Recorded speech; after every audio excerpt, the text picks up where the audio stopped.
É impossível resolver os problemas da vida pela sabedoria humana. É impossível, ele vai dizer isso aqui.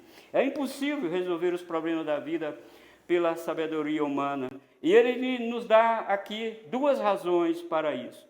Porque a própria sabedoria está presa pela limitação, presa. Ele, como rei, tinha todos os recursos necessários para fazer profunda investigação sobre tudo que se passa debaixo do sol. E com a sua sabedoria, que não havia nenhum homem mais sábio do que ele era o único capaz de fornecer os detalhes e as respostas para os problemas da vida, aqueles que afligem você e eu. Ainda as questões estão colocadas sobre a mesa da teologia e também da filosofia, e como que nós vamos viver com isso? E ele fez aqui um estudo profundo, completo. Ele procurou respostas que foram colocadas sobre a mesa da vida secular. Tudo que ele fala não é uma resenha que ele leu num livro. Ele não leu livro nenhum para isso. Ele mesmo fez a pesquisa, ele desceu do trono e fez pesquisa. É claro que, com certeza, ele leu. Ele conversou com cozinheiros, ele conversou com sábios, com reis, com homens do campo. Ele conversou com todo mundo. Ele observou a todos. E nós vamos ver mais detidamente em Provérbios que ele observou até os animais, as formigas.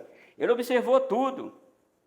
Ele investigou, irmãos, pessoalmente, ele aplicou o coração. Aplicar o coração é colocar toda a sua força mental e interior para descobrir por que a vida debaixo do sol não tem sentido, a parte de Deus ela é uma mesmice, ela é frustração, ela não tem progresso, ela não tem saldo, a vida não paga dividendo. Mas ele fez essa investigação. Está no versículo 12 até o 15. E ele chegou, irmãos, a algumas conclusões. Primeira conclusão número 1, verso 13. O homem está preso ao trabalho enfadonho. Ele está preso ao trabalho enfadonho, diz ele aí no versículo 13.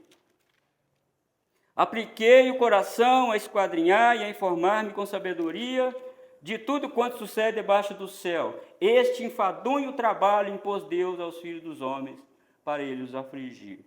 O homem está preso pelo enfadonho trabalho.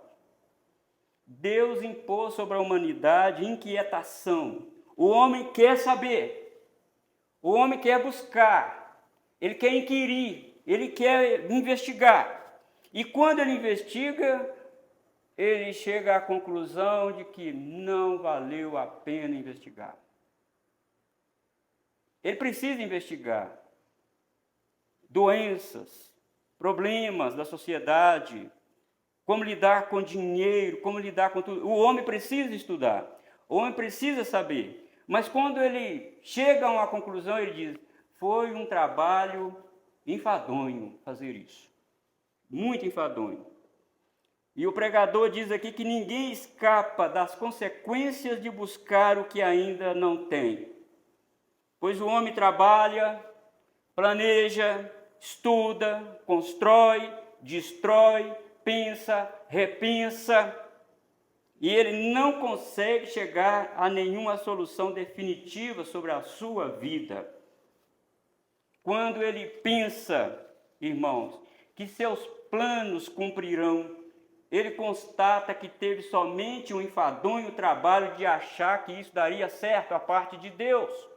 Irmãos, olhe que o Correio está dizendo do homem que vive debaixo do sol somente na horizontalidade. O homem vive para si mesmo, ele tira Deus.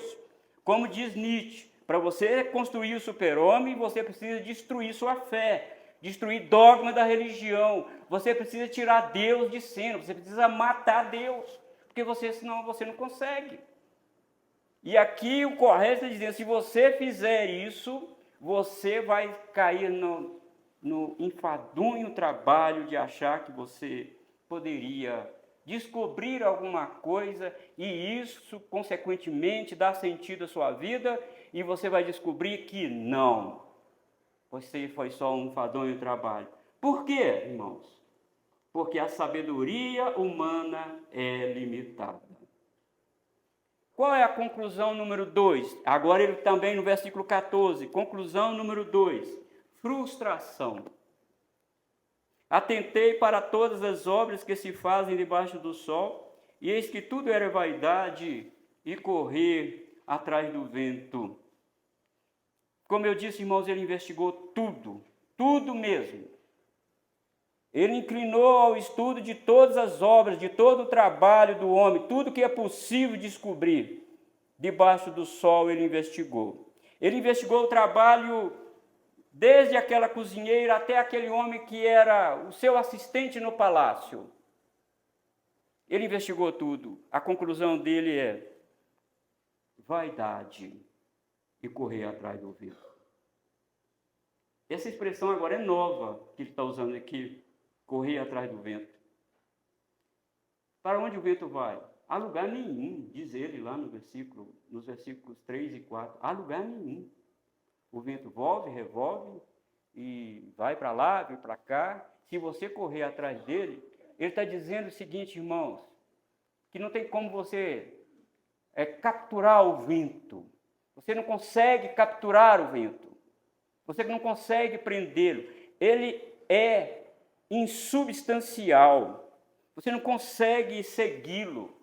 Não tem uma direção definida. Não tem. Ele vai para lá, como ele está indo para lá, ele volta. Então, se você fizer isso, procurar sentido na vida, sem Deus, é frustração, é correr atrás do vento, é vapor, é vaidade.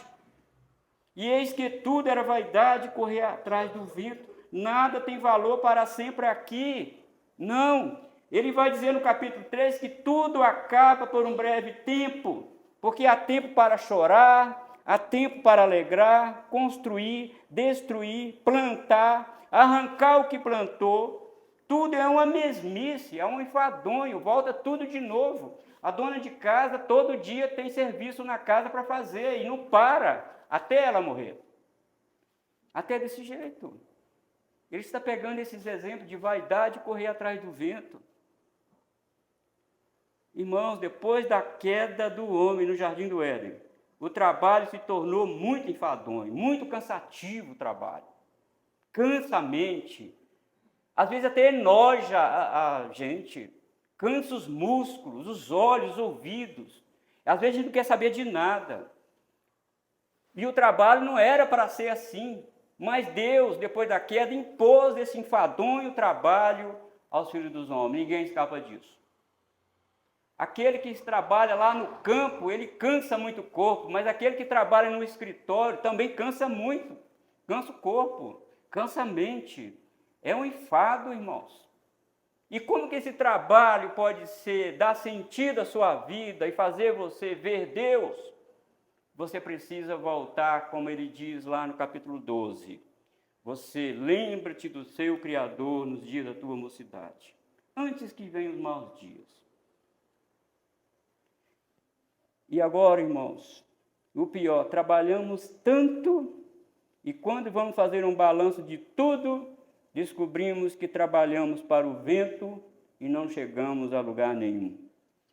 Ele diz que não conseguimos segurar nada em nossas mãos, como aquele que corre atrás do vento, tentando capturá-lo. Jamais ele vai conseguir. Jamais. Todo dia, essa eterna mesmice na nossa vida. Mas tem a conclusão número 3, no versículo 15. Conclusão número 3, incapacidade humana. Aquilo que é torto não se pode endireitar, e o que falta não se pode calcular. Há coisas, irmãos, há coisas que não podem ser corrigidas, não tem jeito de corrigir. Não há homem nenhum debaixo do sol que dá jeito em certas coisas aqui. Por mais esforços que se empreguem, o que é torto jamais será endireitado. Observe aqui, a gente precisa fazer justiça ao que ele está falando aqui. Ele não está falando de detalhes da nossa vida que podem ser corrigidos. Não, ele não está falando disso. Ele está falando de que há coisas no mundo que não tem jeito de você consertar. Você conserta algo hoje, tem que consertar amanhã. Não há uma satisfação. Olha, não existe uma pessoa no mundo que investigou, que estudou, que fez e falou: olha, eu descobri uma vacina que cura essa doença. Cura aquela doença, mas pode esperar, vai vir outra. Vai vir outra, não tem jeito. O que é torto não se pode consertar. Não conseguimos, irmãos, corrigir as desigualdades do mundo. Não conseguimos resolver todos os problemas das famílias do mundo. Não conseguimos resolver todos os problemas da nossa igreja. Nenhum pastor consegue resolver todos os problemas da igreja. E nós vamos morrer com muitos problemas. E eu espero que você não escandalize o que eu vou dizer. Nós vamos morrer com muito pecado. E é por isso que a salvação é pela graça. De fato, é pela graça do Senhor. E ele chegou a essa conclusão. Queridos irmãos, em todo segmento da sociedade há problemas. Problema nas esferas políticas. Não existe um político que dê jeito nisso. Tudo está contaminado com a futilidade e com a fugacidade da vida. É vento, é vapor, é fumaça.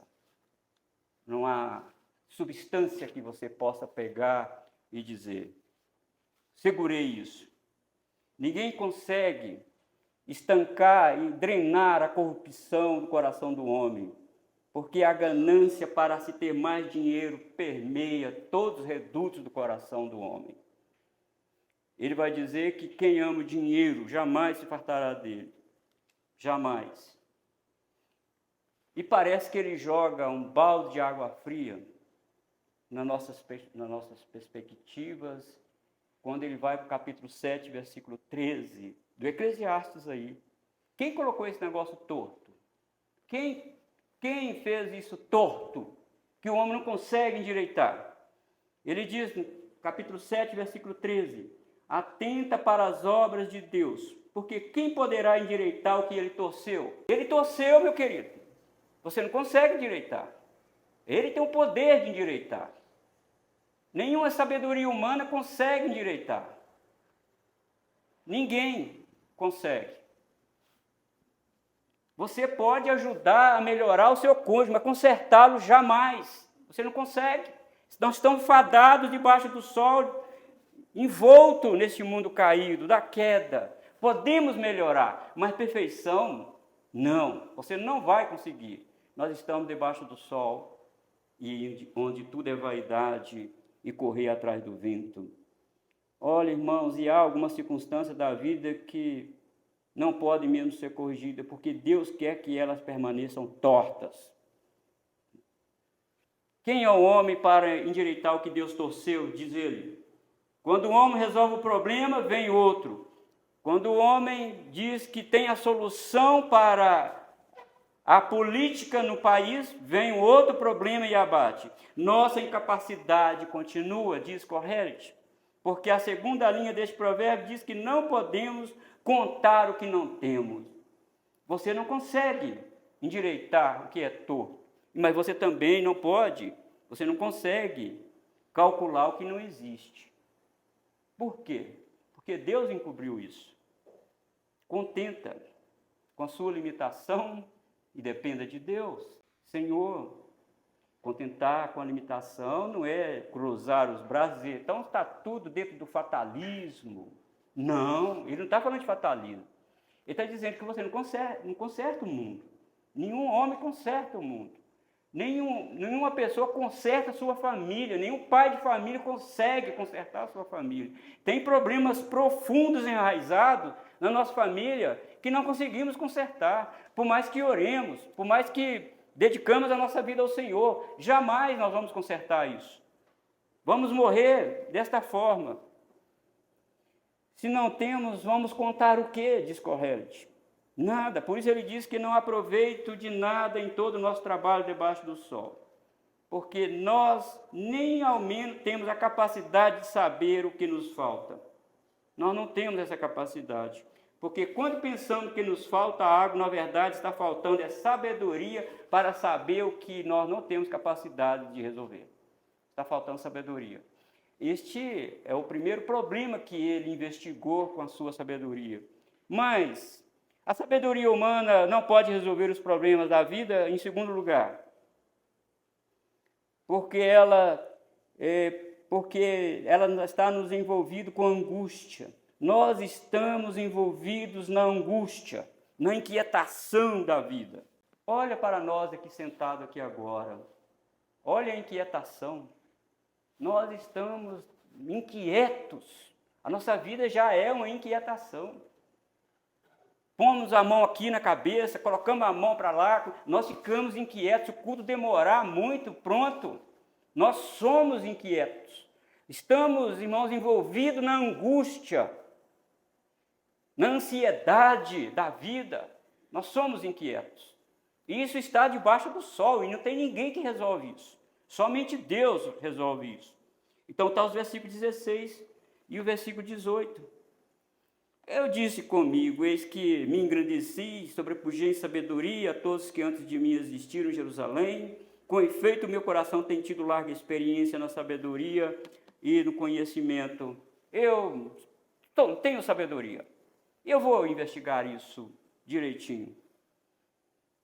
Segundo os filósofos existencialistas, quando o homem escolher dar sentido à sua vida, à sua existência, ele é lançado dentro da angústia. Eles admitem isso. Martin Heidelberg mesmo é um filósofo da angústia. Ele diz que o homem precisa libertar-se da sua limitação de conhecimento, de domínio das coisas. Mas quando ele se lança na pesquisa, de estudar, de ver, de progredir, ele descobre que ele foi completamente mergulhado numa angústia, porque ele não tem como resolver aquilo, e era melhor ele nem saber que não tinha condição de resolver do que tentar resolver pela sabedoria humana e não conseguir resolver. Mas o correto diz que nós, de fato, estamos envolvidos aqui pela angústia. O nosso pregador procurou investigar tudo de volta. Vou investigar agora com a minha sabedoria. E ele foi o rei mais sábio de todos os demais que reinaram antes dele. Observe que ele está falando de reis que foram antes dele. Ele não está falando só de Davi. Ele está falando de Salém, lá em Melquisedeque, Gênesis 14, você está lembrado? Que apareceu para Abraão o Melquisedeque, rei de Salém. Ele já era rei em Salém, que depois se tornou Jerusalém. Então, o correto é dizer, sou mais sábio do que Melquisedeque. Eu investiguei. Eu busquei saber. E usando, irmãos, tudo isso a seu favor, o que ele investigou, e ele considerou todas as alternativas debaixo do sol para tentar encontrar uma solução para a falta de sentido da vida aqui. Ninguém sabia separar com riqueza de detalhes como ele. Ele tinha sabedoria. Ele tinha tanta sabedoria que ele mesmo disse aqui no verso, eu sei discernir o que é estutice e loucura e o que é sabedoria. Qual de nós aqui tem essa capacidade, às vezes, de dizer, eu tenho discernimento, isso aqui é loucura, estutícia, isso aqui é sabedoria. Ele falou, eu tenho. E eu usei todos ao meu favor.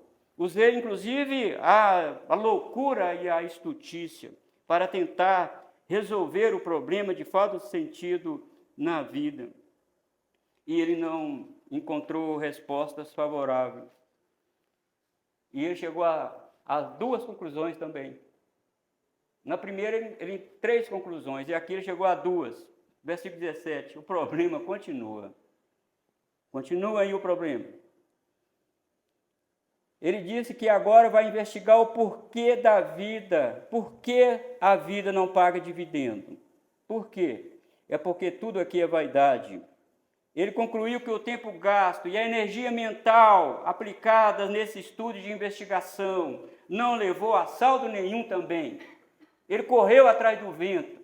Vaidade. Ele descobriu que estudar para saber certas coisas é vaidade e correr atrás do vento. O que ele obteve foi angústia por causa da sua inquietação de desejar saber o que ninguém pode saber. Não vai conseguir. Conclusão número 2, versículo 18. O conhecimento de certas coisas pode tirar nossa paz de espírito, diz ele. Na vida debaixo do sol, o conhecimento não é tão positivo, porque há certas coisas que nunca deveriam ser reveladas. E a ignorância de certos fatos vão trazer mais sossego e paz de espírito do que conhecê-los. Por isso, irmãos, algumas coisas devem permanecer por detrás das cortinas. Há coisas que é melhor a gente não saber. E ele diz aqui no versículo 18. Porque o que aconteceu aqui no versículo 18? Porque na muita sabedoria há muito enfado, e quem aumenta a ciência, aumenta a tristeza. Estuda para você ver, estuda detalhes por detalhes da Bíblia, você não vai ter paciência de ouvir determinados pregadores. Você não vai ter paciência de ouvir nem 10 minutos. Por quê? Não é isso que a Bíblia está dizendo. Esse pregador está errado, você vai ficar muito triste. Você vai ficar enfadado, enojado, e é possível você até pecar contra Deus. Porque você diz, coitado dele, traz enfado, ele diz. Essa é a conclusão dele. Ele estudou para saber aonde está o sentido da vida, mas o que ele descobriu? Enfado. O homem que vive isolado, irmão, vive dentro dos grandes centros urbanos, tem muito desassossego. A falta de paz de espírito. Aquele homem que talvez nunca entrou num campus universitário, nem sabe o que é um colégio. Com isso eu não estou dizendo aqui, dando a mão à ignorância. Não, tem que estudar.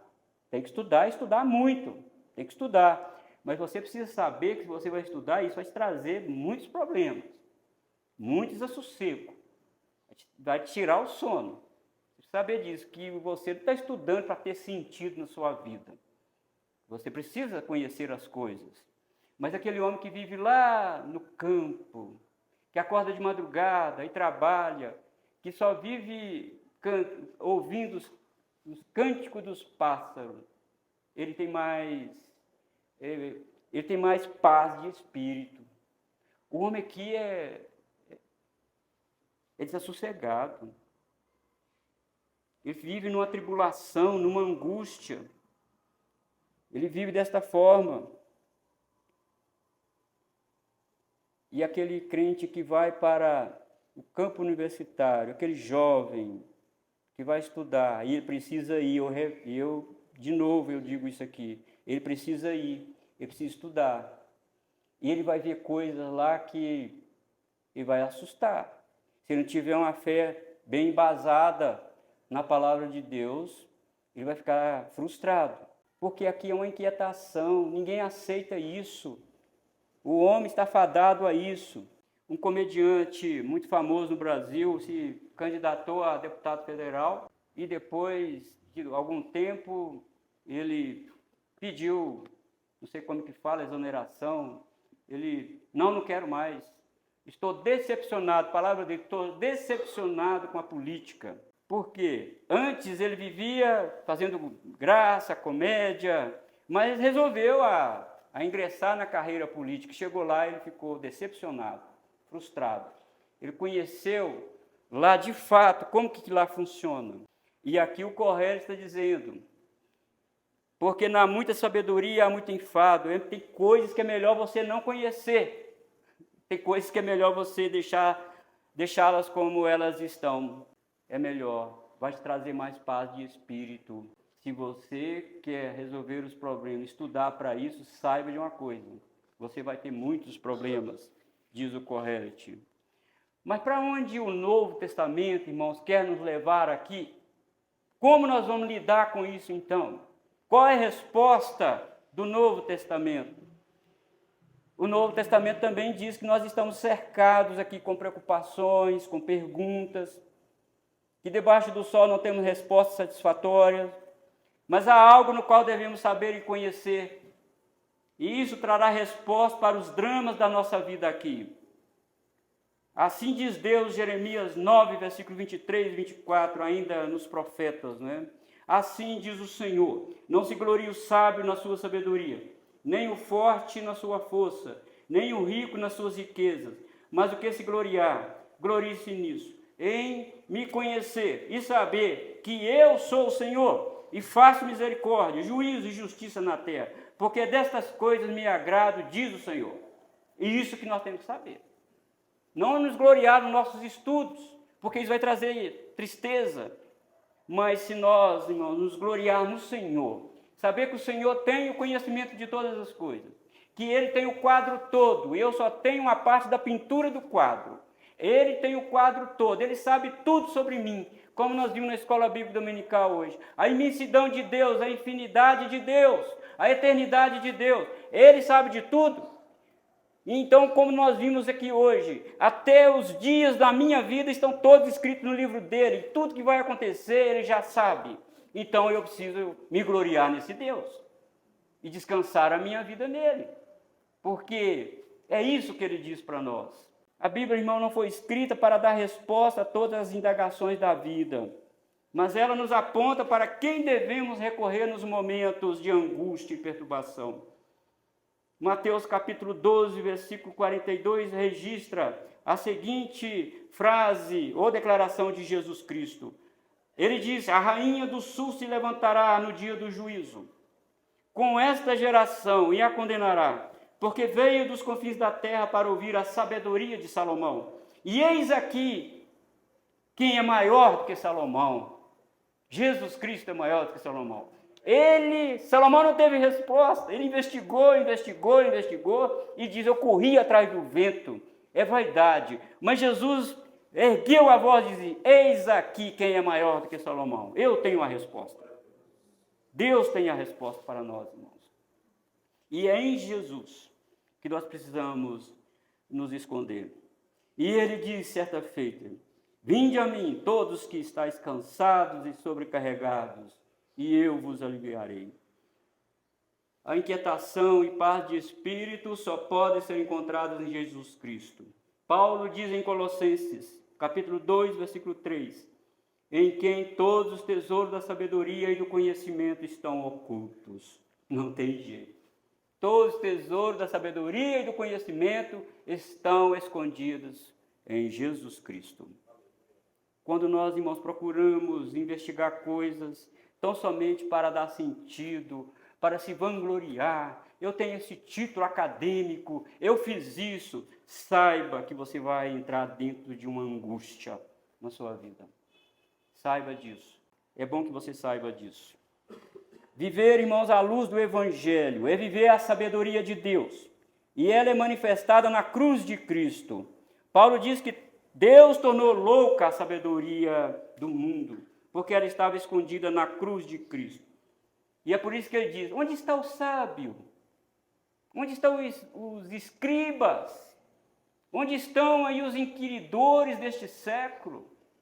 Vocês não descobriram que a solução do mundo não está numa fórmula matemática? Vocês não descobriram isso não? Vocês não conseguiram ver que a solução e a sabedoria de Deus, que vocês chamam de loucura, está na cruz de Cristo? Vocês não conseguiram ver isso não? Por isso que ele indagou lá em 1 Coríntios capítulo 1. Onde está o sábio? Onde está o escriba? Ó sábio, você que investiga tudo, que quer saber de tudo. E você, escriba, que anota tudo, que escreve tudo. E você, inquiridor, você que pesquisa, você não descobriu que a solução da humanidade está em Jesus Cristo? Está na cruz de Cristo? Mas é loucura. Pois é, mas a loucura de Deus é mais sábia do que a sabedoria do homem. Diz Paulo. Isso, irmãos, traz conforto para mim. Isso traz uma alegria para mim, em saber que o Senhor resolveu o meu problema, o seu problema, com a cruz de Cristo. É isso, irmãos, que nós precisamos sair daqui nessa noite, cônscio de que o Senhor sabe dos mínimos detalhes da nossa vida, e que Jesus Cristo, como diz Paulo em Colossenses 1:13, Ele nos libertou do império das trevas e nos transportou para o reino do Filho do seu amor. Vamos orar.